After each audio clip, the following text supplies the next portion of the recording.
일어나라! 빛을 발하라. 제38회 미주 서부야영회에 참여하신 성도 여러분, 안녕하십니까? 저희는 안식일학교 사회를 맡은 한기용, 이충환입니다. 이번 주 내내 새벽 기도회, 오전 성경 강의, 건강 강의, 그리고 저녁 강의와 특별히 젊은 영성을 위한 특별 강의까지 매 시간마다 계속된 말씀의 잔치에 매번 참여해 오신 모든 한인 성도 여러분들에게 진심으로 감사를 드립니다. 특별히 오늘 이 안식일 축제에 참여하신 여러분 모두를 진심으로 환영합니다.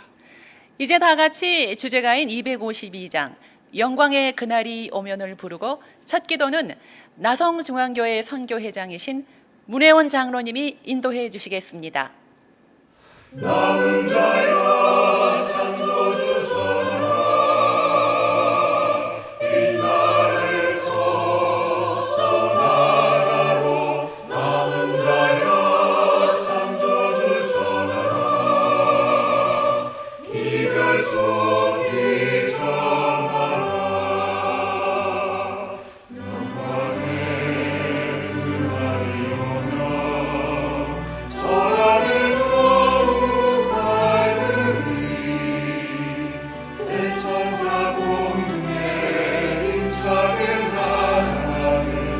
오나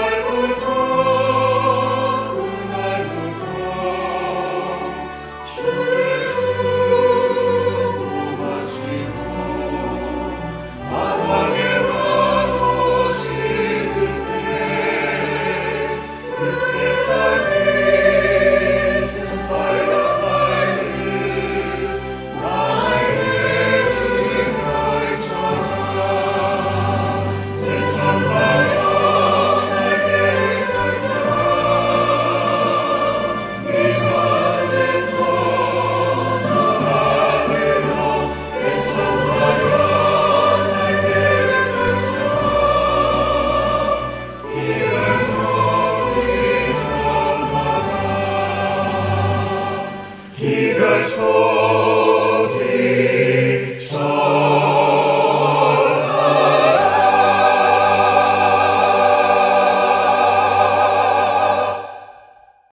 존귀하신 우리들의 하나님 아버지, 이 어려운 시간 속에서라도 온라인 서부야영회에 주님의 귀한 종들을 통하여 귀한 말씀으로 은혜 받게 해주신 주님의 사랑과 은혜를 감사드리고 찬양드립니다. 이 안식일 주님만 영광 받으시고 이 안식일 예배를 통해 많은 은혜와 감동의 시간이 되길 기도드립니다. 이 시간 심한 질병이나 삶의 여러 가지 고통 속에서 눈물로 주님 앞에 기도드리는 귀한 영혼들의 마음을 위로하시고 치료해 주시며 주님은 가장 좋은 것으로 우리를 은혜로 인도하는 분임을 확실히 믿고 우리의 요새이시고 피난처이신 주님을 더 굳게 의지하길 기도드립니다. 우리의 삶을 돌아보면 우리의 마음속엔 아무 선한 것도 없고 주님 앞에 의로움을 받을 아무것도 없으나 오직 예수 그리스도의 귀하신 십자가의 보혈의 은혜만이 우리를 용서하시고 구원하실 수 있음을 아오니 우리를 위해 죄인의 모양으로 돌아가시고 부활하시고 승천하시고 중보하시는 우리 예수님을 진심으로 사랑하며 감사하는 삶을 살길 기도드립니다. 이제는 예수님의 그 사랑과 용서를 우리도 닮아서 남을 나보다 낮게 여기며 나를 힘들게 하는 이들에게도 예수님의 크신 사랑을 나누어 주고 용서할 수 있는 아름다운 그리스도인들이 되기를 기도드립니다.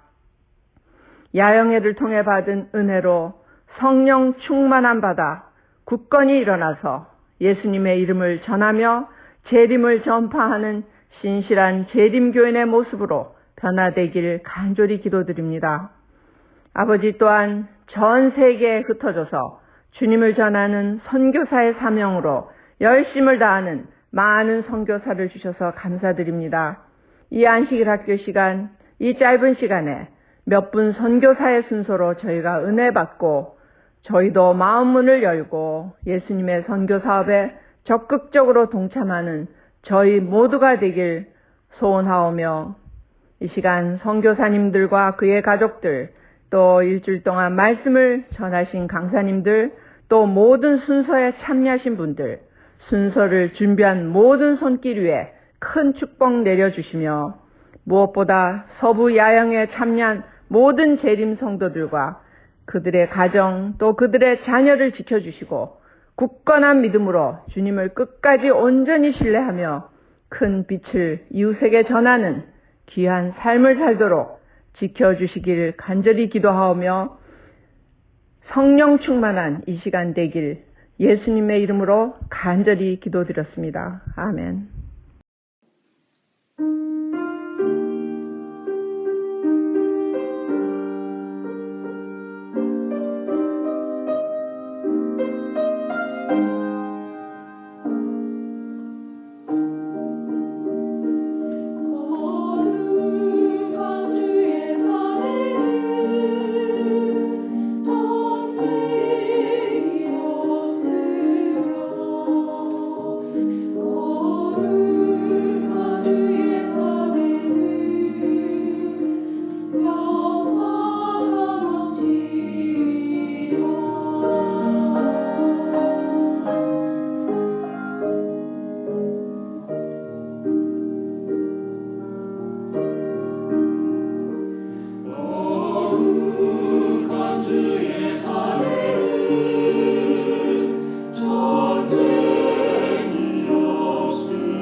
목사님, 목사님은 이번 한 주 동안 온라인으로 진행된 야영회를 통해 어떤 감동을 받으셨나요? 글쎄요, 제가 받은 감동을 이 시간에 다 설명하기는 시간이 부족하겠죠. 매 시간 강사들의 말씀을 통해서 하늘이 제 삶에 들어온 한 주일이었습니다. 이번 한 주 동안의 감동을 한 줄로 요약을 하자면 변화산에서 베드로가 고백한 말, 주여 우리가 여기 있는 것이 좋사오니 하는 그 말이 딱 어울리는 한 주였습니다. 마음 같아서는 매월 한 번씩 이런 말씀의 잔치가 있었으면 하는 바람이기도 하죠. 아, 네, 목사님. 그 말씀을 들으니 감동이 밀려오는데요. 이제 오늘 이 안식일로서 한 주간의 말씀의 잔치가 아쉽게도 막을 내리게 되었습니다. 그래서 이번 38회 미주 서부 야영회 안식일 학교에서는 한인 재림교인으로서 그분들의 삶을 세계 선교에 헌신해 오신 세 분의 선교사들의 선교 간증을 듣는 시간을 준비했습니다. 아, 선교사들의 간증을 듣는다고요? 벌써부터 기대가 됩니다.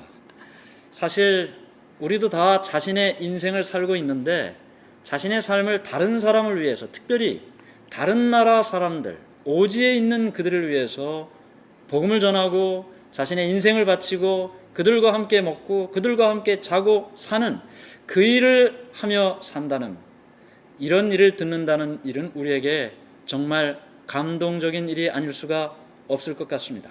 맞습니다, 목사님. 아마도 이 목사님도 머지않아 선교사로서 삶을 헌신하실 것 같은 느낌이 드는군요. 제가 듣기로는 이 목사님은 오늘 선교 간증을 하실 세 분 목사님을 어느 정도 알고 계시다고 들었습니다. 네팔에서 선교사로 헌신하고 계시는 송혜선 목사님을 소개해 주시겠습니까? 네, 송혜선 목사님, 네팔에서 선교사로 봉사하고 계십니다.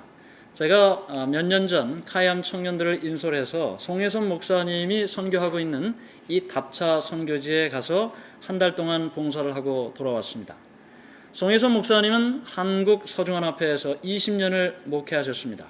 그리고 네팔을 방문하던 중 이 네팔에 있는 우리 교회를 건축하는 일부터 네팔을 돕기 시작했습니다.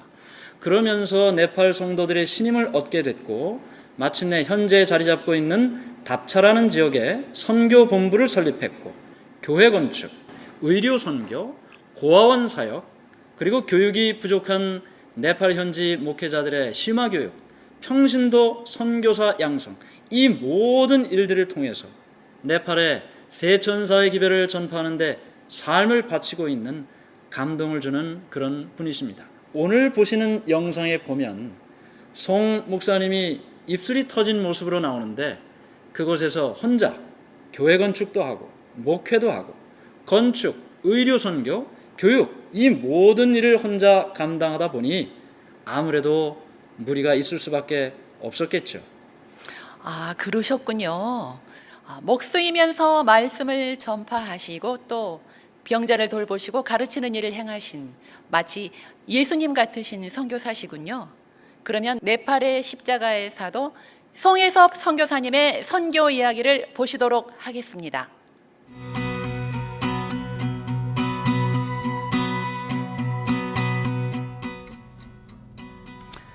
안녕하십니까 성도 여러분. 네팔에서 선교하고 있는 송혜섭 선교사입니다. 오늘 시간 특별히 여러분들에게 네팔을 소개할 수 있는 기회를 주신 하나님께 감사를 드리고 또 여러분 모두에게 다시 한번 감사를 드립니다. 이 네팔이라고 하는 이곳에서 저는 2010년부터 지금 11년째 선교 사역을 하고 있습니다. 여러분들이 답차라고 하는 곳에 오시면 카트만두에서 한 1시간 반 정도 떨어진 곳인데요. 이곳에 오시면 네팔 사랑 선교회가 있습니다. 하나님께서 이곳에 이렇게 저희 선교 본부를 준비시켜 주시고 11년째 선교 사역을 이 네팔에서 하고 있는 것입니다. 이 네팔이라는 나라는 남아시아에 속한 나라입니다. 남쪽으로는 인도가 있고 북쪽으로는 중국이 있는, 아마 여러분들이 히말라야라는 그 에베레스트에 관한 이야기를 많이 들었을 텐데 이 네팔에 있는 산, 이 히말라야가 유명한 나라가 바로 이 네팔이라는 나라입니다. 인구는 3천만 명이고요. 특별히 네팔의 이 주된 종교가 힌두교인데요. 81%의 사람들이 힌두교를 믿습니다. 그리고 11%의 사람들이 불교를 믿습니다. 특별히 티베트 불교를 믿는데요. 이 힌두교는 이 세상의 모든 존재가 신이라고 믿는 종교입니다. 이 세상에 3억 3천의 신이 있다고 그들은 믿습니다. 얼마나 힌두의 영향이 네팔에 강력한지 종교, 문화, 또 사회, 교육, 심지어는 가장 일상적인 삶 속에서도 이 네팔 사람들은 이 힌두교 신앙과 뗄래야 뗄 수 없는 아주 밀접한 관계를 맺고 살아갑니다. 아마 그들의 일상생활 자체가 힌두교의 삶이라고 봐도 과언이 아닐 정도로 아주 밀접하게 그들은 힌두교의 신앙 속에 지배를 받고 살아갑니다. 어떻게 보면 참 이 자신의 인생을 영원한 생명을 주지 못하는 이 어둠의 신에게 그들의 인생을 맡기는 그런 모습을 보고 있노라면 이 사람들에게 언제 빨리 하나님의 이 생명을 전달할 수 있을까라고 하는 이 안타까운 마음이 이 마음에 굉장히 많이 드는 때가 한두 번이 아니었습니다. 이런 힌두교의 나라, 이 네팔에 속히 예수님의 이 생명의 복음이 증거되기를 마음에 간절히 소망합니다. 특별히 이 네팔이라는 나라는 정말 경제적으로 아주 어려운 나라입니다. 이 아시아 가운데 가장 최빈국 중에 한 나라입니다. 이들의 삶이 얼마나 고단한지 저도 10여 년 동안 이곳에 살면서 이 네팔 사람들의 삶이 정말 고단한 삶의 연속이라는 것을 제가 느끼고 또 체험을 하게 됩니다. 우리나라의 경제 사정으로 보면 한 60년대 말이나 70년대 초에 해당하는 아주 경제적으로 낙후된 그런 나라가 바로 이 네팔이라는 곳입니다. 그래서 이 아름다운 히말라야가 있고 또 순수한 마음인 이 나라, 그러나 힌두교와 경제적인 낙후성으로 또 고달픈 이 나라, 이 나라에도 놀랍게도 오늘날 하나님의 이 놀라운 구원의 복음이 속히 증거되고 있는 것입니다. 여기 한 통계에 의하면 이 네팔의 그리스도를 받아들이는, 그래서 이 변화되는 일들이 이제 굉장히 빠른 속도로 일어나고 있는데, 최근에 이 네팔의 기독교 인구가 100만 정도 된다고 이야기합니다. 제가 듣기로 30년 전에 기독교 인구가 한 500명 정도밖에 안 된다고 제가 얘기를 들었는데, 지금 30년 지난 지금 시점에 100만에 가까운 기독교 인구가 늘어나고, 특별히 젊은 층을 중심으로 기독교 인구가 빠르게 늘어나고 있습니다. 그 다음에 전국에 8,000개의 교회들이 세워지고 있어요. 지금 재림교회도 여러 가지 면에서 이 기독교의 이 빠르게 변화되는 이 그들이 빠르게 받아들이는 이런 것에 빨리 대비해야 될 그런 막중한 책임이 있는 것을 또 저 또한 느끼게 됩니다. 그래서 하나님께서 이 네팔에 지금 정말 이렇게 복음이 빨리 증거되고 있는데, 여러분 우리가 고기를 잡을 때 낚시를 갖고 고기를 잡는 방법도 있고, 그물을 던져서 이 원양어선처럼 그물을 던져서 고기를 잡는 방법이 있습니다. 낚시를 통해서는 한 마리 한 마리 건져 올리지만, 이 그물은 한 번에 던지면 정말 많은 양의 고기를 한꺼번에 잡을 수가 있습니다.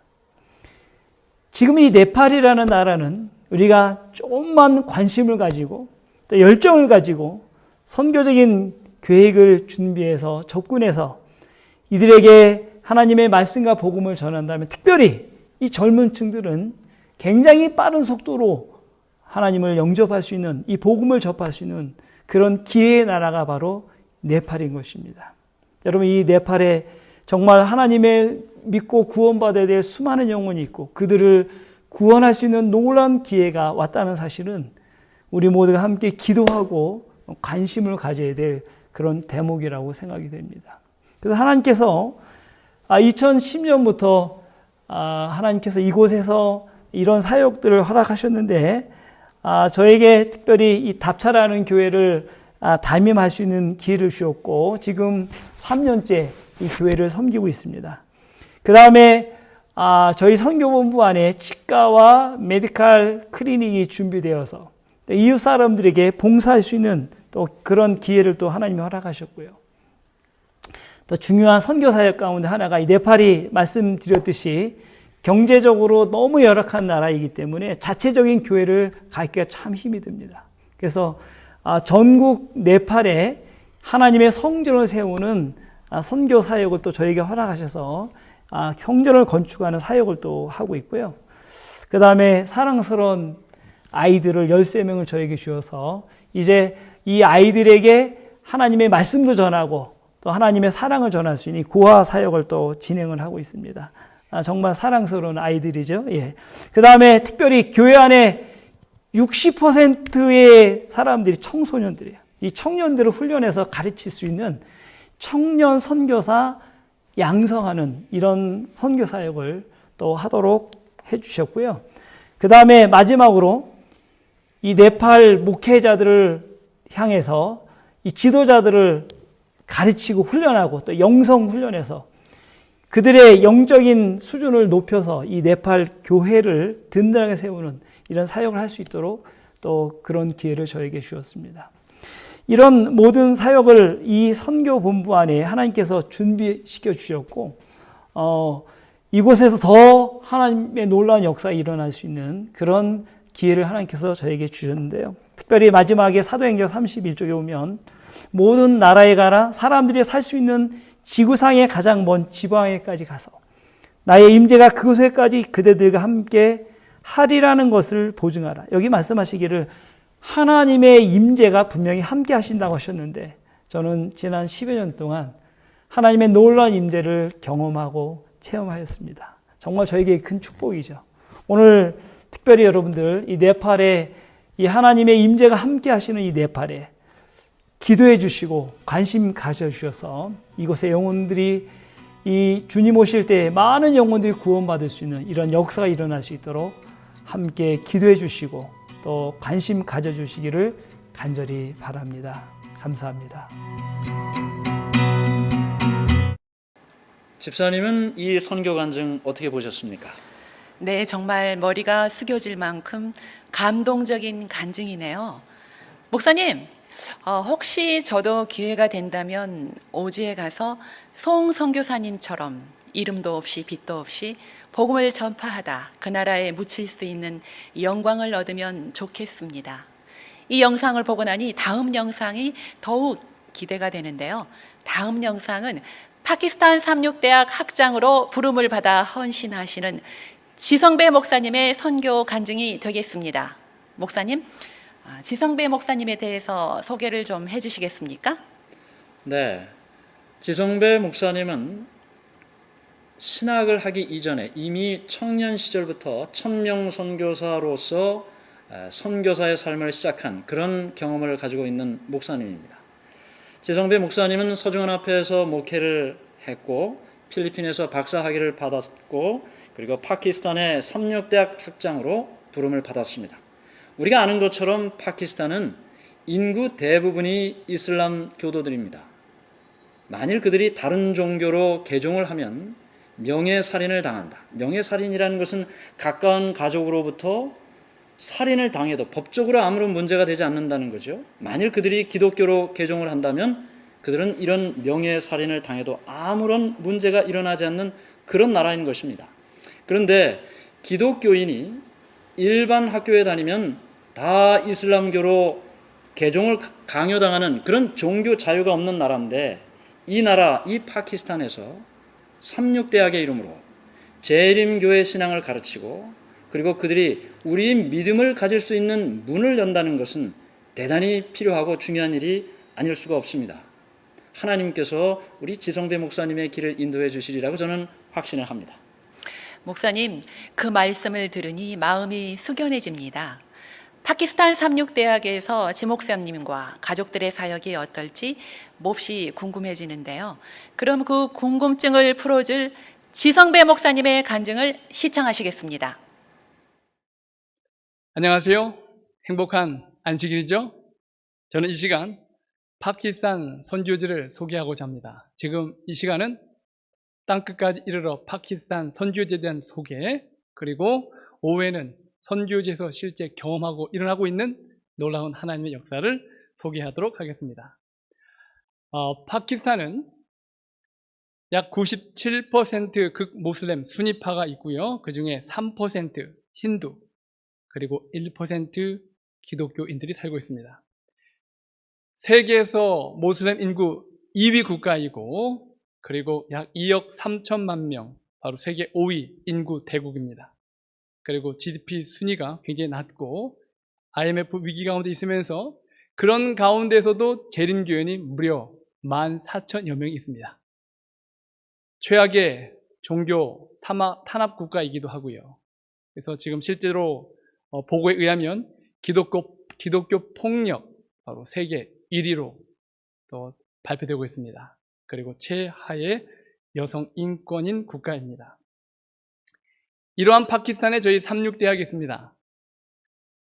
1920년도에 설립된 이 학교는 초중고대 그리고 유치원까지, 그리고 지역 주민들을 위해서 CLC라고 커뮤니티 러닝 센터, 모슬렘 주민들을 위해서 우리 기독교 교육 이념을 소개하고 또 좋은 영향력을 끼치는 모슬렘 학교도 저희 캠퍼스 안에 있습니다. 약 750명의 학생들이 이곳에서 공부를 하고 있습니다. 우리 기독교 학생들이 모여 사는 곳은, 이 학 캠퍼스는 약 75% 정도가 재림교인이 아닌 천주교 그리고 일반 기독교 학생들이 다니고 있습니다. 저는 이 삼육대학에 와서 이 학생들을 바라보면서 상당히 가슴이 벅찼습니다. 이 75%의 우리 학생들에게 재림기별, 새천사의 기별만 제대로 전한다면, 이 학생들이 제자가 되어서 돌아가면 그 지역에 또 다른 복음을 전하는 선교사가 될 수 있는 것이죠. 그러다 보니 파키스탄 삼육대학은 저에게 있어서는 선교센터와 같은 곳이었습니다. 이 학교가 설립되고 난 후에 많은 학생들이 찾아왔습니다. 특히 제가 이 선교지로 가기 전에 제가 한 기사를 보게 되었는데, 바로 2014년에 있었던 신성모독죄라는 누명을 쓰고 그리고 화형을 당한 한 부부에 대한 이야기를 제가 알고 있었습니다. 그런데 어느 날 NGO 단체에서 한 아이를 데려왔는데, 그 아이가 바로 그 산채로 화형당한 부모의 아들이었어요. 바로 그 부모는 샤마와 샤자드라는 부부였습니다. 이들이 유일한 기독교 신앙을 가지고 그 마을에 있었는데, 개종을 아무리 강요를 해도 개종하지 않는 이 사람을 증오하던 나머지 사람들이 신성모독죄라는 누명을 씌웁니다. 바로 종교 창시자, 모슬렘 창시자인 마호메트를 저주했다, 불경스러운 말을 했다란 누명을 씌워서 그 상태로 바로 마을 직결 심판에 회부되어서 화형을 당했어요. 이 부부는 산채로 벽돌 굽는 가마에 화형을 당했는데, 그 당시 그 아내는 임신한 지 6개월 상태였어요. 그리고 그 부부가 화형당한 그 벽돌 가마에서 찾아낸 그들의 바로 뼈들입니다. 그리고 이빨. 이것이 바로 2014년 11월에 있었던 일이에요.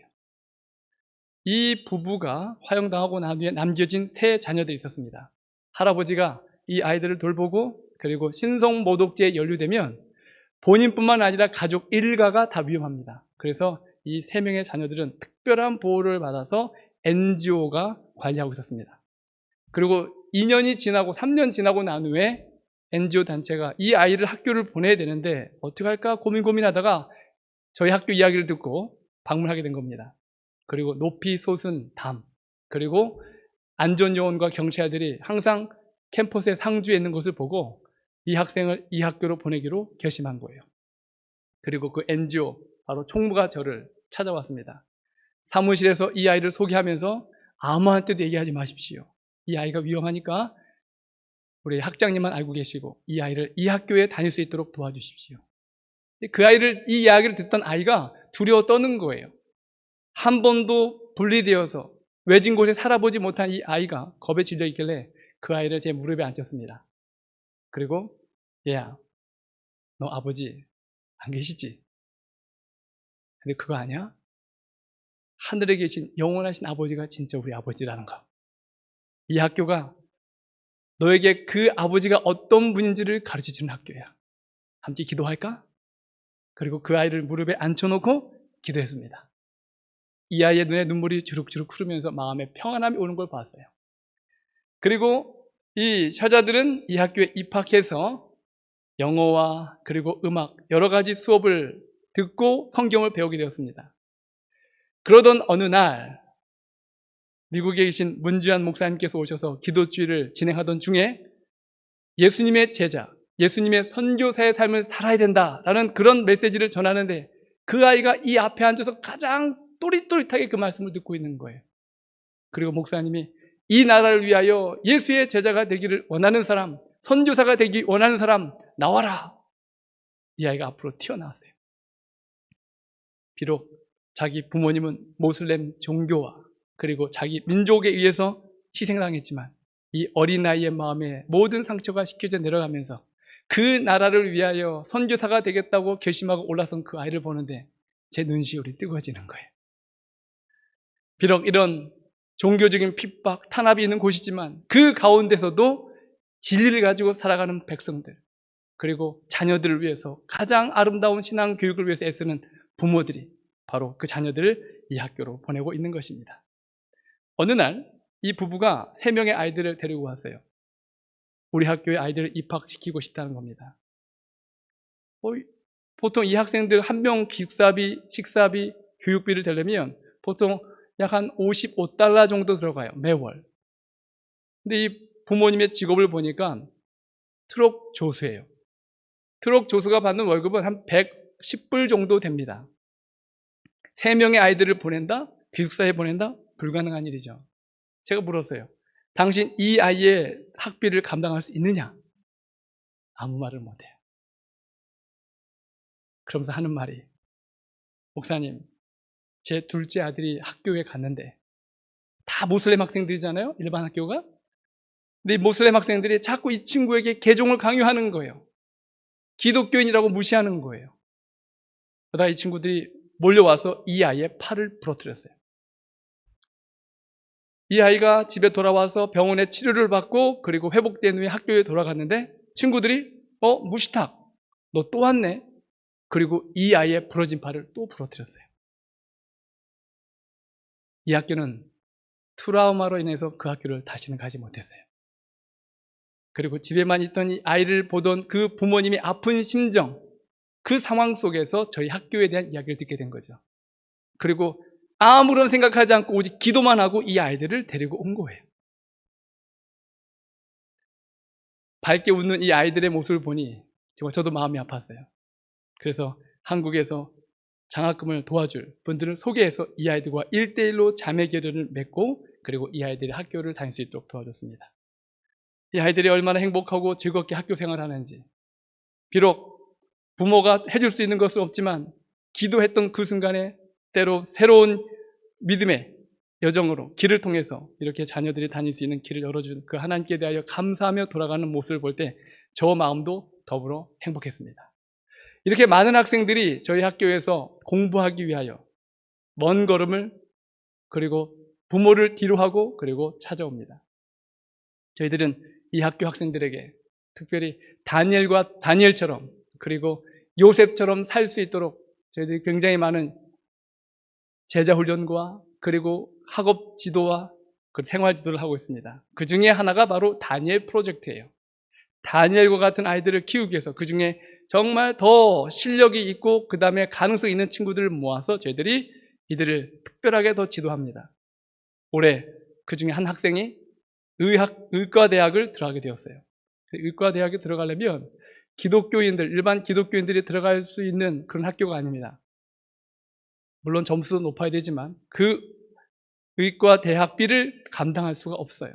그런데 다행스럽게 우리 미국에 계신 우리 한 성도님께서 이 학생의 장학금을 졸업할 때까지 대주기로 약속해서 이 학생이 이제 의대에 가게 되었고 그리고 의사가 되어서 재림교회를 위하여 봉사하기로 서약하게 되었습니다. 이런 학생들과 또 후원자들과 연결시켜서 자매결연을 맺는 일이 바로 저희들이 하는 역할 중에 하나입니다. 그리고 우리 학생들에게 제자훈련, 이 제자훈련을 통해서 제자훈련을 받는 것뿐만 아니라 제자가 또 다른 제자를 낳을 수 있도록 훈련했더니 지금 3대, 4대, 5대, 지금 6대 넘어가는데 거의 숫자가 파악이 되지 않습니다. 지금도 코로나지만 우리 학생들은 주변의 학생들을 모아서 작은 소그룹과 제자훈련을 진행하고 있습니다. 그리고 여성 인권이 최하위 국가이기 때문에 여성들에게 교육을 위한 혜택이 상당히 약합니다. 그래서 저희들은 기독교 여학생들에게 교육적인 혜택을 주기 위해서 가장 안전하고 그리고 편리한 여자 기숙사를 지금 건축하고 있습니다. 아마 한 120여 명의 학생들이 이곳에 머물면서 공부를 하게 됩니다. 공사가 거의 마무리되고 있고요. 그리고 기대하기로는 8월 달에 우리가 기공식을 하기를 기대하고 있습니다. 또 저희 학교에서 관심을 가지고 있는 것은 바로 선교입니다. 어떻게 하면 새천사를 빠르게 전할 수 있을까? 신속하게 전할 수 있을까? 그래서 저희들이 한국에 있는 ABN의 도움을 받아서 저희들이 ABN 파키스탄을 저희들이 시작했습니다. 저희들이 찍은 재림 기별과 그리고 여러 가지 예언적인 징조들을 저희들이 녹화해서 그리고 현지어로 녹화해서 유튜브에 올렸습니다.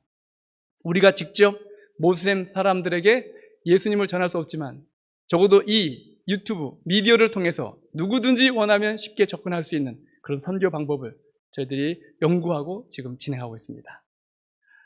비록 아직 부족하지만 카메라 한 대로 모든 것을 돌리고 있지만 그래도 이 일을 통해서 하나님이 커다란 역사를 이루실 걸 믿습니다. 또 교회, 학교 개척 프로젝트 그리고 약 6, 7년 동안에 거의 채용되지 않는 그런 재정난 가운데 있는 파키스탄을 위해서 저희들이 또 후원자들을 찾아서 우리 목회자들이 선지자 훈련을 받아서 새로운 미지로 나가서 교회를 개척할 수 있는 그 일을 지금 시작하고 진행했습니다. 저희들이 파송된 그 목회자들이 있는 곳에 교회를 건축하는 일을 계속 해나가면서 끊임없이 파키스탄의 복음을 전하기 위해서 노력하고 있습니다. 그리고 기독교 국가이다 보니까 기독교 서적을 거의 저희들이 반입하기가 쉽지 않습니다. 그래서 저희들이 예언의 신을 번역하는 작업을 하고 있습니다. 시대소망이 번역이 끝나서 한국 시조사의 도움으로 시대소망이 출판이 되었고 이번에 정로의 계단도 출판하게 됩니다. 앞으로는 기본교리, 번역과 실물교원 그리고 여러 성경 연구 교재를 저희들이 출판할 계획을 가지고 있습니다. 이 일을 위해서 하나님께서 저에게 동역자를 보내주셨습니다. 우리 남경원 목사님 그리고 한신아 지사님 가정 그리고 천명선교사에서 1년 동안 봉사하기 위해서 온 3명의 청년들 4년 전에는 혼자 이 파키스탄 땅을 내딛고 정말 외로웠습니다. 그리고 과연 이 사역을 어떻게 진행할 수 있을까? 그런데 눈물 흘리며 하나님께 구하며 그리고 믿음으로 맡기며 한 발짝 한 발짝 걸어갔더니 하나님께서 아무것도 없는 그곳에 하나님께서 길을 열어주셨어요. 저는 선교사란 선교지에서 일하는 사람이 아니라 바로 기도로 후원해주는 사람들의 힘을 힘입어 선교지에서 어떤 일이 일어나는지를 어떤 하나님의 역사가 일어나는지를 직접 보는 사람이 선교사라고 생각합니다. 오늘 이 선교지의 여러 사역들을 잠깐 소개하면서 여러분의 기도 그리고 여러분의 관심 그리고 이를 위해서 함께 동역해 주시면 감사하겠습니다. 오후에 여러분들에게 이 선교지에서 벌어지고 있는 하나님의 놀라운 사역들, 선교지 이야기들 함께 소개하고 나누도록 하겠습니다. 행복한 안식일 되십시오. 마지막으로 이번에는 중동의 걸프 미션에서 수고하고 있는 박교린 목사님의 선교 간증을 듣겠습니다. 목사님과 박교린 목사님은 대학 입학 동기라고 들었는데요. 박 목사님에 대해서 소개해 주시겠어요? 네, 우리 박교린 목사님 입학 동기 맞습니다. 뭐 할 이야기는 많이 있지만 그런 이야기를 하는 것보다는 얼마 전에 제가 바이블 어게인을 통해서 우리 박교린 목사님이 현재 활동하고 있는 선교지를 소개할 기회가 있었습니다. 우리가 아는 것처럼 이슬람 지역이죠. 한국 사람들이 가서 활동하기 어려운 지역입니다.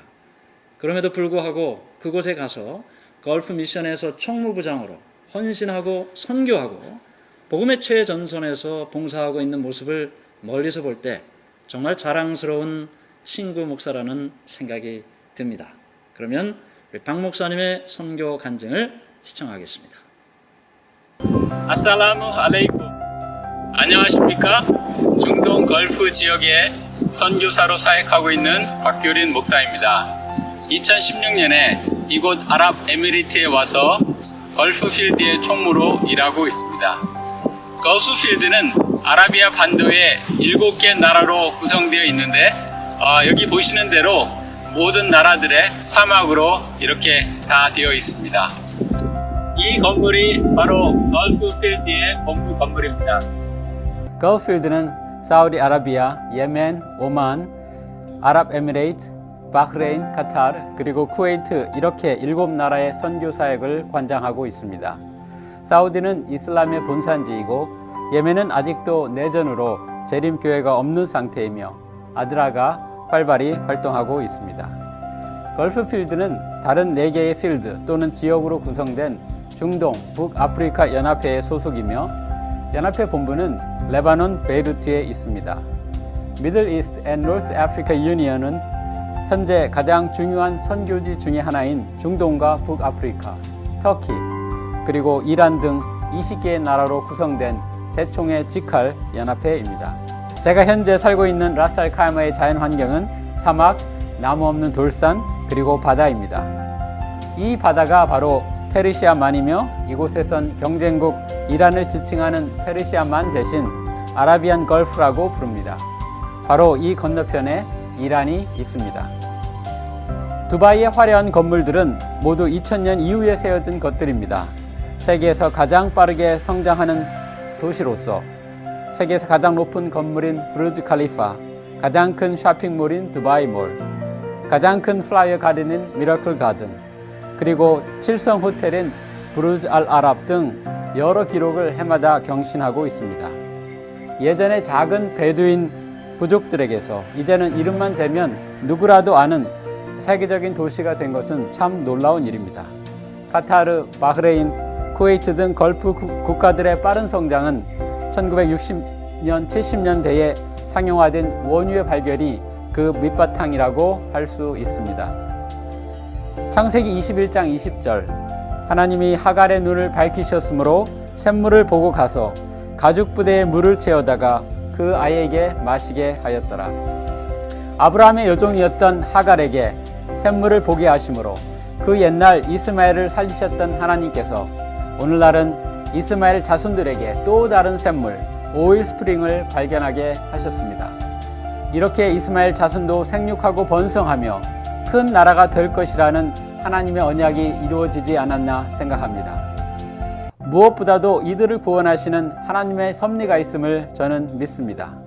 오일을 통하여 세계의 사람들을 중동으로 모으셨고 이 경제적 성장을 통해 이곳 사람들도 그리스도의 복음이 있는 다른 사람들과 접촉하게 하셨습니다. 2010년에 아랍에미리트의 인구는 300만이었으나 10년이 지난 2020년에는 1000만 명에 육박합니다. 10년 사이에 인구가 3배로 증가한 것입니다. 세계에서 가장 인구가 빠르게 성장하는 나라입니다. 현재 200개가 넘는 국적의 사람들이 이곳에서 살며 일하고 있습니다. 1000만 명 중 현지 에미라티는 약 100만 명 정도이며 인도 사람이 300만, 파키스탄이 200만, 방글라데시 사람이 100만, 그리고 비교적 재림교훈이 있는 필리핀 사람들도 70만 명 가량입니다. 이곳은 두바이의 야채 시장인데 일하는 사람들의 90% 이상이 방글라데시 사람들입니다. 건축업이나 택시 운전사의 대부분은 파키스탄인입니다. 농장에서 일하는 많은 사람들은 방글라데시에서 온 사람들입니다. 이름을 물어보면 다 모하메드라고 합니다.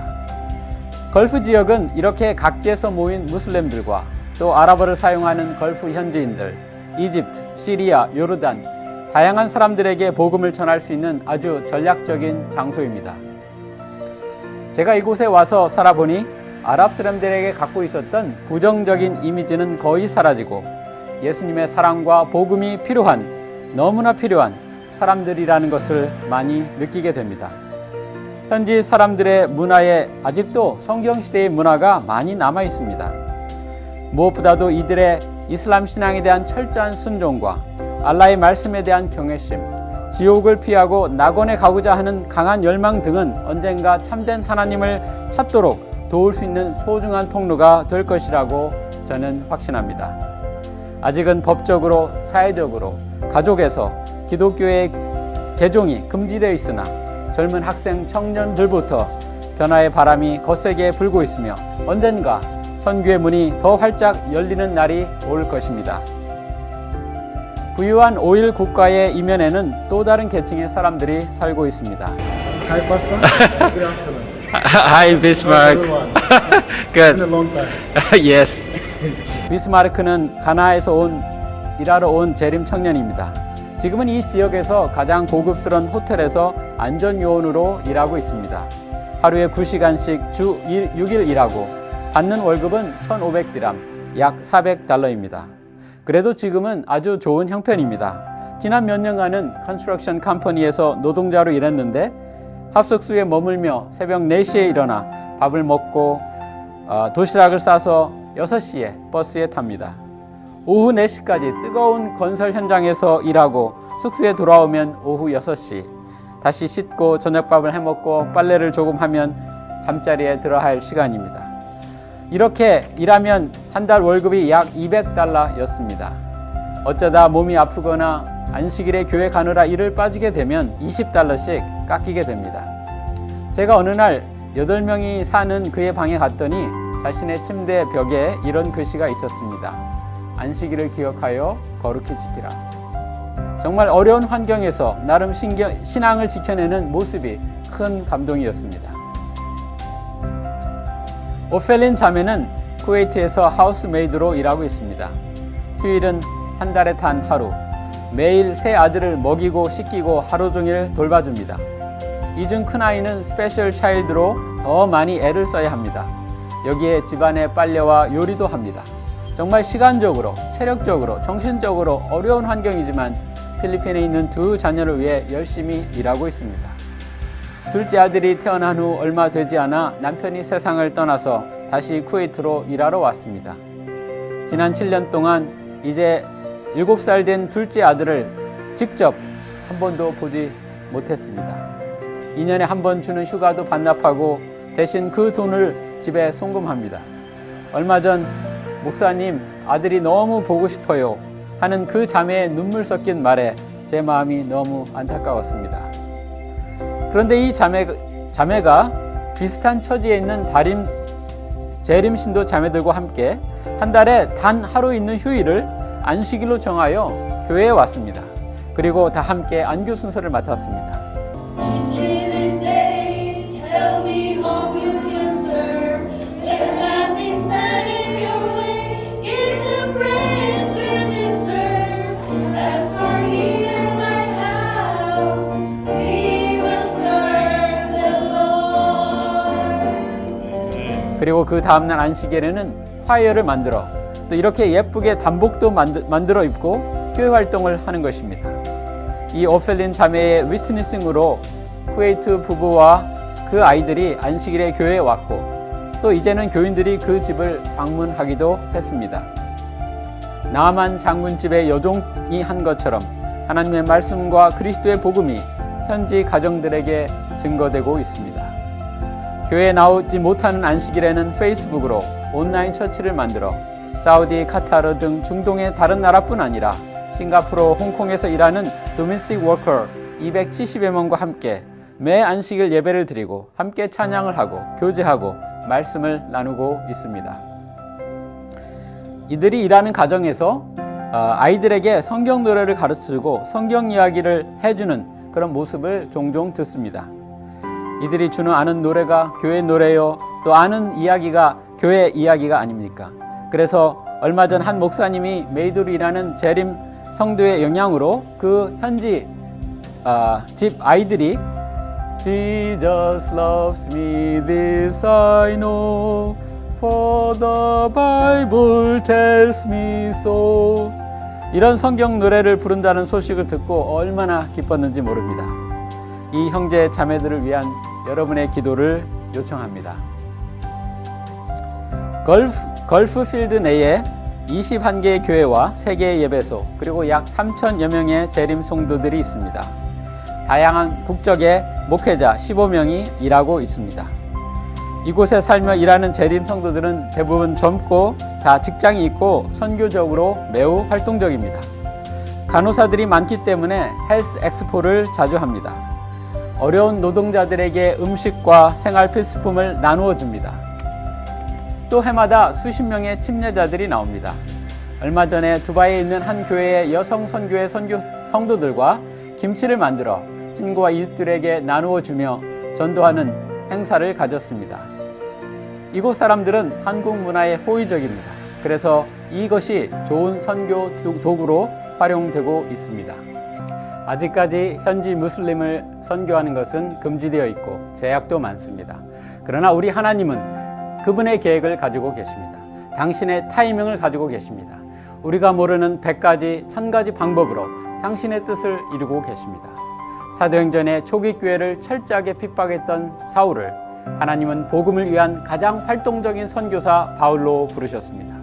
저는 오늘날도 그런 역사가 일어날 것을 기대합니다. 그리고 기도합니다. 이들의 문화와 언어 그리고 신앙을 아주 잘하는 사람을 하나님의 일꾼으로 부르실 것을 기대합니다. 미국에 계신 재림 성도 여러분, 이 한 가지를 요청하고 호소합니다. 바로 전 세계의 17억의 무슬림들에게 그리스도의 복음을, 새 천사 기별을 능력 있게 전할 일꾼들을 일으켜 주시기를 기도해 주십시오. 또한 이곳에서 사역하는 선교사들을 위해 기도해 주십시오. 걸프필드의 모든 재림 성도들이 텐트 메이커로서 예수 그리스도와 날마다 연합함으로 성령의 이끄심에 따라 삶으로 하늘 아버지의 구원의 대사명을 이룰 수 있도록 기도해 주십시오. 한 알의 밀이 땅에 떨어져 죽으면 많은 열매를 맺느니라. 아멘.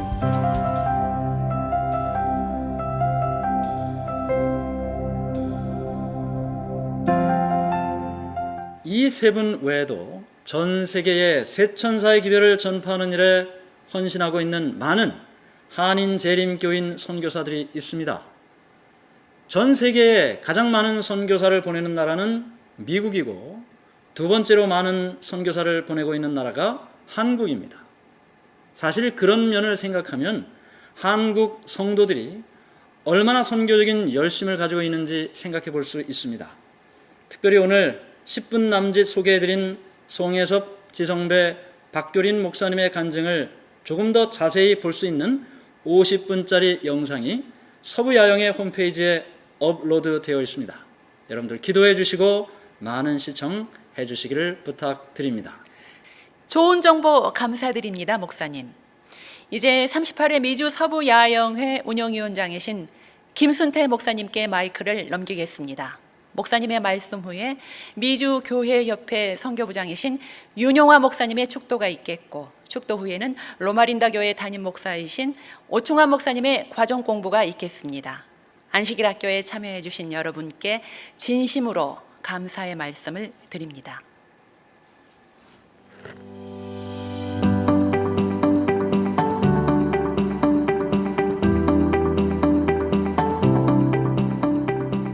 이제까지 전 세계에서 헌신하고 계시는 자랑스러운 한인 재림 교인 선교사들의 선교 간증을 시청하셨습니다. 이분들이 주를 위해서 죽도록 충성하기 위해서는 우리들의 도움이 크게 필요됩니다. 늘 기도할 때마다 선교의 문이 활짝 열리도록 간절히 기도해 주시기를 바랍니다. 그리고 이분들이 선교 프로젝트를 자유롭게 추진할 수 있도록 자금을 후원해 주시면 감사하겠습니다. LA 센트럴 철치로 체크를 발행하실 때에 네팔, 파키스탄 혹은 걸프 미션 후원으로 구분해서 헌금해 주시면 각 선교지로 헌금을 보내드리도록 하겠습니다. 여러분들의 넉넉한 후원에 감사를 드립니다. 우리 다 함께 기도 드리겠습니다. 하늘에 계신 아버지 하나님, 이 복된 안식일에 저희와 함께 해 주셔서 감사합니다. 저를 부르사 하나님의 사랑을 온 만방에 전할 수 있는 고귀한 사명과 특권을 주셔서 감사합니다. 이 시간 네팔 사랑선교회 송혜섭 목사님과 파키스탄 삼육대학 지성배 목사님, 그리고 걸프 미션의 박교린 목사님을 통해 감동적인 선교 소식을 듣게 하시니 감사합니다. 강과 없기는 세 분의 목사님의 가정과 선교 사역에 하늘과 땅의 권세를 가지신 예수님께서 함께해 주신다는 약속을 언제나 이루어 주시기를 기도합니다.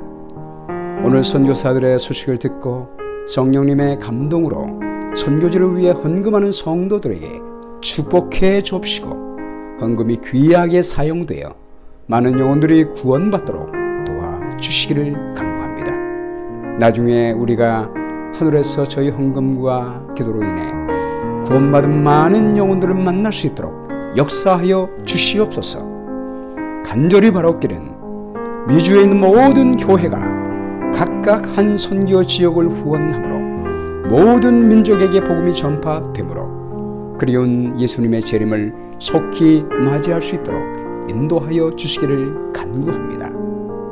이 시간 오충환 목사님이 교과 공부 4과 쉼의 대가에 대하여 교과를 인도할 때 성령께서 감동해 주셔서 우리 안에 정한 마음을 창조해 주시고 정직한 영을 새롭게 해 주시기를 간절히 바라오며 예수님의 귀하신 이름으로 기도드립니다. 아멘.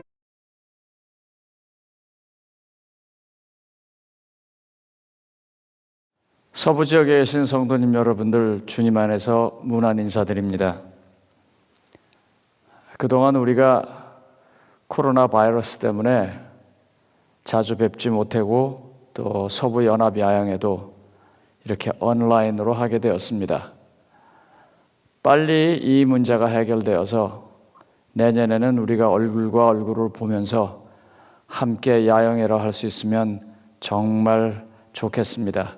그때까지 성도님 여러분들 건강하시고 또 기도하시는 가운데 계속 우리 서로 교통하기를 바랍니다. 오늘은 제4과 쉼의 대가라고 하는 제목을 가지고 우리가 교과를 함께 공부해 보도록 하겠습니다. 사실 우리말로는 쉼의 대가 그래야 딱 알아듣는데요.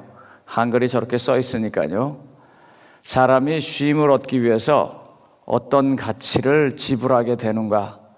다시 말하면 인간에게 진정한 쉼을 주기 위해서 하나님께서는 어떤 희생을 하셨는가를 공부하는 과정입니다. 이 교과의 목적은요, 그래서요, 다윗의 삶을 가지고 예를 들어서 설명을 합니다.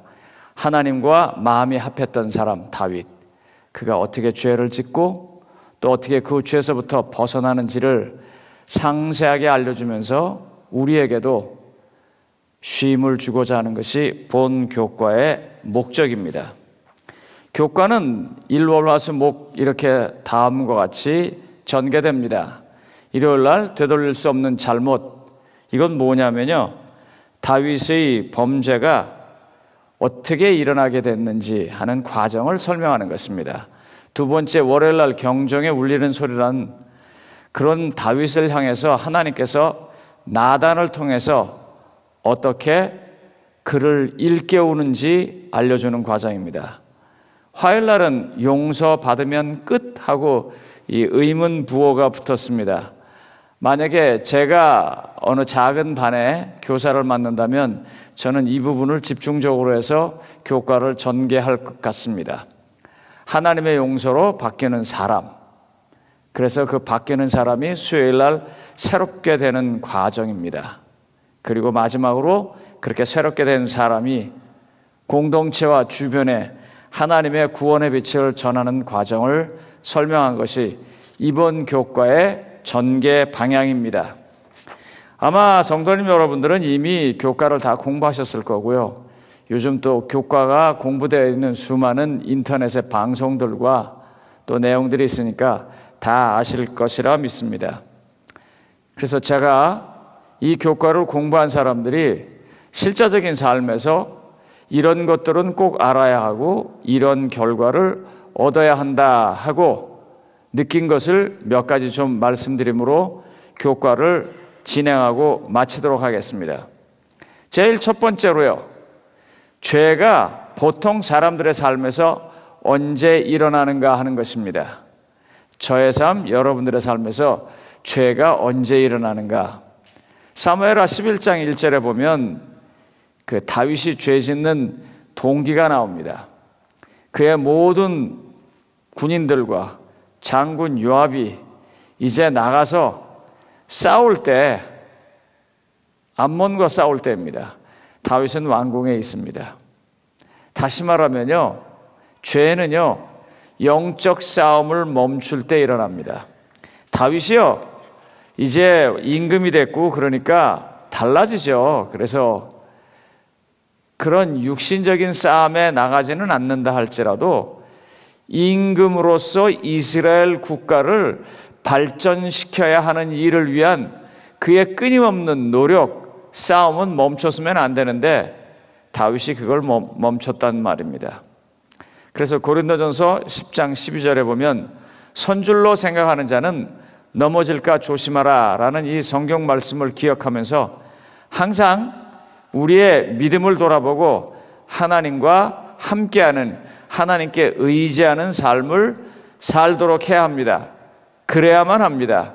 죄는 그런 것을 놓을 때 일어나는 것입니다. 그런데 이런 얘기를 듣게 되면요, 두 번째로 보통 그리스도인들이 느끼는 게 뭐냐면, 야, 그럼 그리스도인들이 늘 조마조마하고 불안한 가운데 사냐 하는 것입니다. 근데 저는 그거 아니라고 생각해요. 사사기 7장 6절로 7절에 보면요, 이제 3만 명에서 1,000명으로 10,000명에서 다시 300명이 남았는 그 군대가 변하는 과정에서 나오는 일입니다. 거기 보면 300명은 어떻게 했다고 그랬어요? 훈련을 하고 매우 목이 마를 때라도 그들은 물을, 가장 중요한 적진을 바라보는 일을 게을리하지 않고 마셨다고 하는 것입니다. 바로 이런 삶입니다. 제가 그림 하나 보여드릴게요. 아마 여러분들은 이 그림을 보시면서 사람들을 보시게 될 겁니다. 여기 한 사람은 똑같이 목이 마르지만 자기의 본연의 자세를 잃지 않고 있습니다. 이런 자세로 살아가는 것을 말하는 것입니다. 그러므로 그리스도인의 삶이란 불안한 삶과 분명한 삶을 구분해서 사는 것입니다. 그리스도인들은요, 항상 깨어서 사는 삶을 살기 때문에 불안한 삶을 사는 것이 아니라 분명한 삶을 사는 것입니다. 하나님께서 나를 사랑하시는 것, 나도 하나님을 사랑하는 것, 그래서 내게는 언제나 하나님을 향한 사역이 있는 것, 이걸 잊지 아니하고 살아가는 사람들은요, 죄를 감당할 수 있고 이길 수 있다고 하는 것입니다. 부조화 선지자 549쪽에서 엘렌 화이트는 참 아름다운 한 글귀를 이야기하고 있습니다. 하나님의 택하신 사람은 자신들의 필요로 인하여 의무를 이행하는 일을 지체하지 않는 소수의 사람이었다 그랬어요. 자신들의 목마름, 자신들의 필요 때문에 자신들의 의무를 이행하는 일, 다시 말하면 앞을 바라보면서 군인으로서 이스라엘을 지켜야 하는 그 일을 소홀히 하지 않는 것입니다.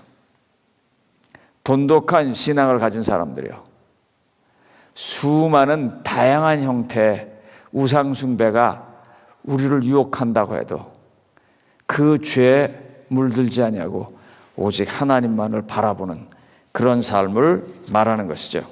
교과 공부를 통해서 또한 우리가 꼭 알아야 할 것은 저지른 죄가 아무리 크다 해도 하나님의 은혜가 더 크다는 것입니다. 사무엘하 12장 13절에 보면요, 다윗이 나단으로부터 이야기를 들었을 때 아주 분명하게 행동을 바꿉니다. 다윗이 나단에게 이르되 내가 여호와께 범죄하였노라 하매 나단이 다윗에게 말하되 여호와께서도 당신의 죄를 사하셨나니 당신이 죽지 아니하려니와. 사실 다윗은요, 그 죄가 굉장히 큰 죄입니다. 사실 처음에는 한 여인을 사랑하고 여인과 함께 보낸 아름다운 생각이라고 생각했을 거예요. 그러나 그것은 살인을 불렀고 이스라엘의 지도자로서 이스라엘 국민 전체에게 보여줘야 할 하나님의 큰 계명을 어기는 일이 되었습니다. 야고보서 2장 10절은 이렇게 말합니다. 누구든지 온 율법을 지키다가 그 하나를 범하면 모두 범한 자가 되고 다 범하는 거예요. 죄는 그렇게 큰 것입니다. 그렇지만 사무엘하에 있는 말씀처럼 하나님은요, 그 큰 죄를 다 용서해 주시고 그를 죽지 않게 했다라고 말합니다. 하나님의 은혜는요, 사람이 저지른 그 어떤 죄보다 큽니다. 그래서 요한일서 1장 9절에 보면 만일 우리가 우리 죄를 자백하면 그는 미쁘시고 의로우사 우리의 죄를 사하시며 우리를 모든 불의에서 깨끗하게 하신다 그랬습니다.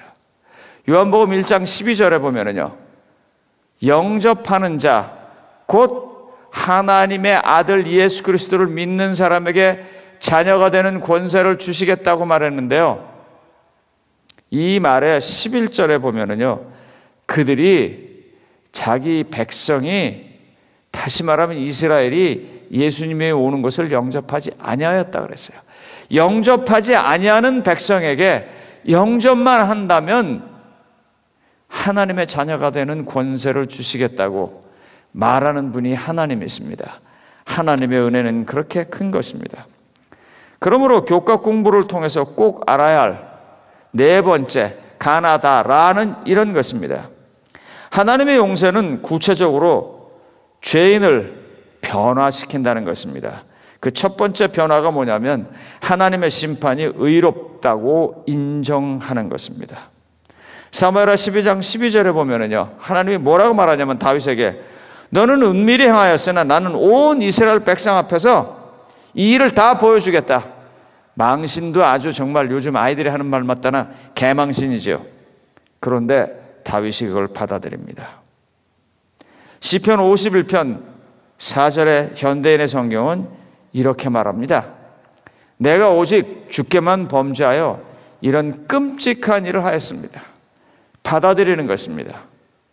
죄인이 하나님께 그 은혜를 느꼈을 때 첫 번째로 하는 것은 하나님의 심판을 인정하고 받아들이는 것입니다. 두 번째로요, 꼭 알아야 할 것이요, 이 받아들일 때 하나님의 용서는 구체적으로 죄인을 이렇게 변화시킵니다. 뭐냐면 하나님의 사랑을 경험합니다. 여러분, 선지자 나단이요, 이제 그 모든 일이 다 끝나고 솔로몬이 태어날 때 그의 이름을 뭐라고 하냐면 여디디야라고 했어요. 하나님께서 사랑하신다, 하나님의 은혜이다라는 말입니다. 이렇게 함으로 해서 다윗이 밧세바와 잘못 시작한 그 관계가 하나님 안에서 하나님의 사랑으로 끝맺음이 이루어지는 것입니다. 하나님 앞에서 자기의 잘못을 시인하고 하나님께서 어떤 심판을 하시든지 그 심판을 받아들일 때 사람들은요, 하나님의 사랑을 경험합니다. 이렇게 해서 쉼이 오는 거예요. 이렇게 해서요, 사람들이 쉼을 얻는 것입니다. 교과 공부를 통해서 꼭 알아야 할 것 세 번째는 이것입니다. 하나님의 사랑을 깨닫고요, 하나님의 심판을 받아들여서 하나님의 사랑을 깨달은 사람은요, 죄로부터 자기의 삶을 돌이키려고 합니다. 시편 51편 10절로 12절에 보면은요, 하나님이여 내 속에 정한 마음을 창조해달라고 말합니다. 왜요? 죄는요, 범죄가 아닙니다. 사과나무에 사과를 다 따고 배를 붙여놓고 배나무라고 하는 것이 회개가 아닙니다. 사과나무라고 하는 그 특성 자체가 바뀌어야 합니다. 그게 죄예요. 그래서 그걸 깨달았기 때문에요, 돌아서려고 다윗이 이렇게 기도합니다. 하나님, 내 속에 죄를 뽑아내시고 내 속에 정한 마음을 창조해 달라고요. 교과를 공부하면서 쉼의 대가를 얻기 위해서 하나님의 심판을 받아들이고 하나님의 사랑을 경험하고 그와 같이 하나님 앞에 나아가는 사람은요, 자기의 삶을 바꾸려고 하나님께 새로운 영을 달라고 기도하는 것입니다. 교과의 모든 내용들이요, 여러분 다 아시는 거예요. 그러나 꼭 해야 할 것은 이 기도입니다. 하나님 아버지, 내가 정말 새로운 사람으로 좀 살게 해주십시오 하고 간절하게 하나님께 기도하는 것입니다.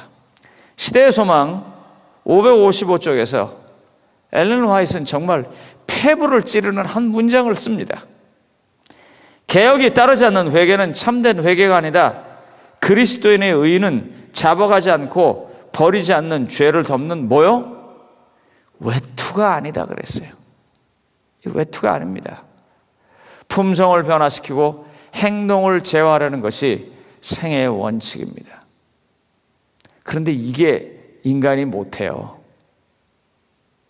이걸 인간이 못한다고요. 인간은요, 목이 마르면 앞에 적군이 와도 물을 마시고 싶어요. 그런데 그 300명은 어떻게 해요? 마시는데 잊지 않는 거예요. 내가 왜 여기에 있는지, 나의 사역이 무엇인지, 나의 사명이 무엇인지요. 이번 교과에서 쉼의 대가에서 가장 이야기하고자 하는 부분이 이 부분입니다.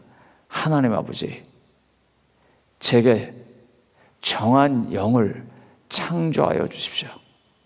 다시 말하면 내 악한 영이 제거되고 하나님의 성령이 저를 주관하시고 저를 지켜주시고 인도해 달라고 하는 것입니다. 교과 일월화수목 다 공부하시면서 그런 구체적인 어떤 정보는 잊어버리시더라도 이 교과를 공부하시면서 이 소원과 기도는 꼭 있게 되기를 바랍니다. 교과 공부를 통해서 꼭 알아야 할 다음은 이것입니다. 네 번째요. 다른 이들에게 구원의 빛을 나누는 것입니다. 사무엘하 12장 23절, 제가 개역개정 성경을 찾았습니다. 지금은 죽었으니 내가 어찌 금식하랴? 내가 다시 돌아오게 할 수 있느냐? 나는 그에게로 가려니와 그는 내게로 돌아오지 아니하리라 하니라. 아시는 것처럼 제가 로말린다 교회를 섬기면서 여러 가지 사역을 하는데 그 중에 최근에 가장 많이 하는 것은 주님 앞에서 잠들어가는 사람들을 위해서 이 장례의 일정들을 소화하는 일입니다. 장례식에 어떤 장례식은 참 하고 싶은 장례식이 있습니다. 그 사람이 아름답게 살았고 열심히 예수님을 믿었고 그 예수님을 믿었던 좋은 이 삶의 결과들이 있는 사람은 정말 그 장례식에서 안타깝다, 뭐하다, 하나님께서 받아주실 것이다 하는 확신을 갖고 말할 수 있어요. 그런데 어떤 장례식은 그것조차도 힘든 경우가 있습니다. 그러나 다 공통적인 게 하나 있습니다. 그래서 저와 함께 로마린다 교회를 섬기는 목사님들에게 늘 하는 얘기 중에 하나가 이것입니다. 장례식이야말로 가장 큰 전도의 장소라고 하는 것입니다. 그래서 한 장례식에서 있었던 일을 제가 좀 말씀드리겠습니다. 아시는 것처럼 이제 로마린다 지역에 계신 분들이 다 건강하시고 장수하시기 때문에 주님 안에서 잠드는 시간들이 꽤 늦습니다. 80은 아주 어린 거고요. 90, 100 이쪽으로 가까이 가시는 분들이 이제 주님 안에서 잠드세요. 그러니까 그분의 자녀들과 그분의 손자녀들이 대개 이민 2세나 3세가 되는 경우가 많습니다. 그러니까 한국말을 잘 모르죠. 그래서 그분들을 위해서 말씀이 되어지는 성경절을 영어로 미리 다 준비를 합니다. 그리고 필요하면 통역을 합니다. 저희가 그렇게 기도를 했어요. 둘이 앉아서 기도하고 이렇게 말했습니다. 목사님, 제가 한국말로 할 때 영어로 통역한다고 생각하지 마시고 영어로 설교한다고 생각하십시오. 지금 복음을 전해야 할 가장 중요한 시간입니다. 그리고 우리가 어느 장례식을 집전했습니다. 그 장례식이 끝나고 난 다음에 한 분이 제게 오셨어요. 좋은 소식을 하나 전하겠다고. 어떤 분이 오셔서 전화번호를 달라고 그러더래요. 그래서 왜 그러냐 그랬더니 본인은 이 지역에 살지 아니하고 멀리서 사는데 이 교회에 나와서 복음을 다시 배우고 싶다고 전화번호를 달라고 그러더래요. 제가 그 얘기를 통역하는 목사님에게도 얘기했고 다른 목사님께도 같이 나눴습니다. 뭐예요? 생각이 바뀌는 것입니다. 하나님 내게 정한 영을 창조해 주십시오. 그래서 그 정한 영이 창조될 때 일어나는 공동체와 이웃과 주변을 향한 빛입니다. 왜요? 장례식은 슬픈 것, 장례식은 위로하는 것. 그러나 하나님 안에서 장례식은 뭐예요? 한 번 죽는 것은 사람에게 정한 것이요 그 외에는 심판이 있으리라고 하는 하나님의 말씀을 전할 수 있는 가장 좋은 시간입니다. 사역입니다. 목이 굉장히 마르지만 물을 마셔야 하지만 무릎을 꿇고 적진을 바라보면서 마시는 그와 같은 사람들입니다. 그런 정신으로 살아갈 때 하나님의 복음의 빛은 다른 사람들에게 전달되는 것입니다. 여기 다윗이 그렇게 말해요. 이 모든 것들이 다 끝나갑니다. 그 아이가 죽습니다. 울고불고 땅을 취할 그 순간에 그는 하나님의 심판을 받아들이면서 뭐라고 말하냐면 그는 내게 오지 못하지만 나는 그에게 간다. 받아들이는 것입니다. 하나님의 심판을요. 그리고 하나님께서 새롭게 변화시켜 주실 것을 믿는 것입니다. 그리고 자기의 사역을 잃어버리지 않는 것입니다. 증언복음 1권 564쪽에서 이렇게 말하고 있습니다. 동료 인간들의 회개로 말미암아 그들은 하늘의 선물을 그들과 함께 나누게 된 자들이 드리는 헌물과 찬양을 통하여 하늘로 물결치듯 일어나는 영광의 환호를 보게 된다. 이렇게 반듯하게 정신을 차리고 살아가는 모습을 통해서 다른 많은 사람들이 복음의 의미와 또한 복음을 통해서 주어지는 여러 가지 축복과 하나님께 드리는 영광을 보게 되는 것입니다. 그러므로 이제 결론을 말씀드리겠습니다. 쉼의 대가는 무엇인가? 다시 말하면 사람들이 쉼을 얻게 하기 위해서 지불된 가격은 무엇인가? 좀 더 다르게 말한다면 사람이 죄를 져서 쉼을 얻지 못할 때 그 죄의 문제가 해결되어져서 사람들이 쉼을 얻도록 지불된 가격은 무엇인가? 조금 더 확대해서 말한다면 사람이 죄를 져서 쉼을 얻지 못할 때 그 죄의 문제를 해결하기 위해서 하나님은 어떤 가격을 지불하고 우리를 쉬게 하셨는가? 다시 말하면 사람의 죄 문제를 해결하기 위해서 하나님은 어떤 대가를 지불하셨고 우리가 쉼을 얻었는가? 교과는 그걸 알기 원하는 것입니다. 하나님께서는 우리가 지금 얻고 있는 쉼의 대가를 이미 2000년 전에 예수 그리스도를 통해서 지불하셨습니다. 바로 하나님의 아들 예수 그리스도의 십자가 희생으로 지불된 것입니다. 그 덕에 우리는 쉼을 얻을 수 있는 것입니다. 그런데 문제는요, 사람들이 이걸 믿지 않아요. 옛날 얘기 하나 하면서 교과를 좀 마치도록 하겠습니다. 오래전에 그리고 최근에도 똑같은 일들이 벌어졌습니다. 그리고 똑같이 답을 했고 똑같이 아름다운 결과가 있었습니다. 제가 한 가정을 방문했습니다. 그랬더니 그 가정에 계신 그 가정의 가장 어르신께서 저한테 이렇게 얘기해요. 목사님, 저는 오래 못 삽니다. 그래서 가슴이 덜컥했어요. 왜요?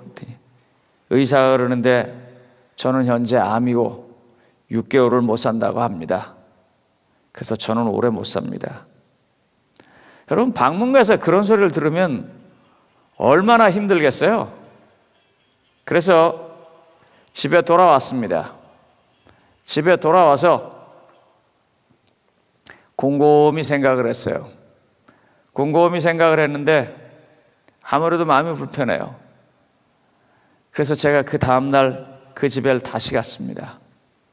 할아버지, 혹시 하나님께서 6개월만 살라고 그러셨어요? 그랬더니 그분이 아니요, 의사 선생님이요, 제 지금 이 위에 암인데 6개월밖에 못 산대요. 제가 다시 여쭤봤습니다. 할아버지, 의사 선생님이 그러셨는데요, 하나님께서 그렇게 말씀하셨냐고요? 아니요, 의사 선생님만 그랬어요. 3번째 물었습니다. 할아버지, 하나님께서 그렇게 말씀하셨어요? 그때 그 어르신이 제가 말하는 의도를 알아들었습니다. 그리고는 목사님, 제가 잘못했습니다. 그 이야기의 결론만 말씀드리겠습니다. 제가 그때 사람이 죽는 것은 하나님께 달려있는 것입니다. 할아버지, 그러니까 하나님만 믿으세요. 하나님께서 오라고 하면 누구나 다 가야 되고요. 하나님께서 오지 않으라고 하면 꼭 안 가셔도 돼요. 6개월이 지났는데 그 어르신 살아나셨습니다. 1년이 지났는데도 그 어르신 살아계셨습니다. 2년이 지났는데도 그 어르신 살아계셨습니다. 3년째는 제가 어디 정근 가는 바람에 연락이 끊겨서 모릅니다. 그러나 분명한 것은 그때로부터 2년 반 그 어르신이 더 살아계셨다는 것입니다. 최근에 있는 일입니다. 제가 어느 병원을 방문 갔습니다. 요즘 코비드 때문에 병원 함부로 들어가기 어렵습니다. 그래서 목사 증명서를 내고 제가 꼭 기도가 필요한 환자가 있어서 가야겠다라고 말씀드리고 허락을 받아서 이제 중환자실로 갔습니다. 그리고 그분은 저를 보고 제일 먼저 한 말이, 너무 힘들고 너무 어려워서 저는 오래 못 살 것 같다고 그렇게 얘기를 했어요. 제가 그분을 꼭 붙잡고 이렇게 얘기했습니다. 얼마를 사시더라도 하나님과 동행만 하십시오. 얼마를 사시더라도 하나님과 동행만 하십시오. 그 사는 시간 동안 그것만 하시면 됩니다. 지금 몸에 일어나는 여러 가지 증상들, 느껴지는 느낌들, 그런 것을 믿는 게 아니라 하나님의 말씀과 약속을 믿으시고 하나님 안에서 동행하시면 됩니다. 저도 죽고 선생님도 죽습니다. 그러나 그것은 하나님만 결정합니다. 그랬더니 그분이 정말 간절한 마음으로 아멘을 했습니다. 우리가 같이 기도했습니다. 가족들도 그분이 운명하실 것 같아서 예수 그리스도 안에서 좀 더 확실한 준비를 저한테 부탁을 했었는데 그분은 현재 퇴원하셨고 지금 건강하게 잘 지내고 계십니다. 왜요? 여기에 가장 포인트가 뭐예요?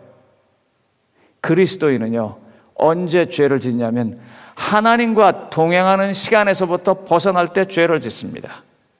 그런데 그리스도인으로 하여금 하나님으로부터 동행하는 것을 막는 일들이 많이 있어요. 오늘 한 그림처럼 열심히 훈련을 했기 때문에 목이 마른 본능이 물을 마시게 합니다. 편안하고 행복하고 건강하고, 그래서 다른 데를 바라보는 본능입니다. 그런 과정 속에서라도 하나님을 바라보는 300명의 군대처럼 살아갈 때요, 그런 사람들이 우리의 공동체와 우리의 이웃을 밝게 빛나게 합니다. 왜요? 하나님 안에서 주신 그 크신 은혜의 대가로 우리가 쉼을 얻고 살기 때문입니다. 우리가 다른 교회 아니잖아요. 안식교회잖아요. 정말 쉼이 있는 교회잖아요.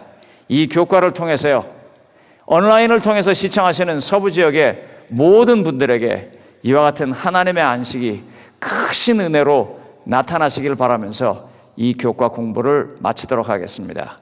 기도하겠습니다. 하나님 아버지, 제 사과를 공부하면서 머릿속에 지식을 더하시되 그 지식이 우리의 삶에서 살아 움직이게 하여 주시옵소서. 하나님께서 예수 그리스도의 십자가를 통해서 이미 우리에게 쉼을 오래전에 허락하셨습니다.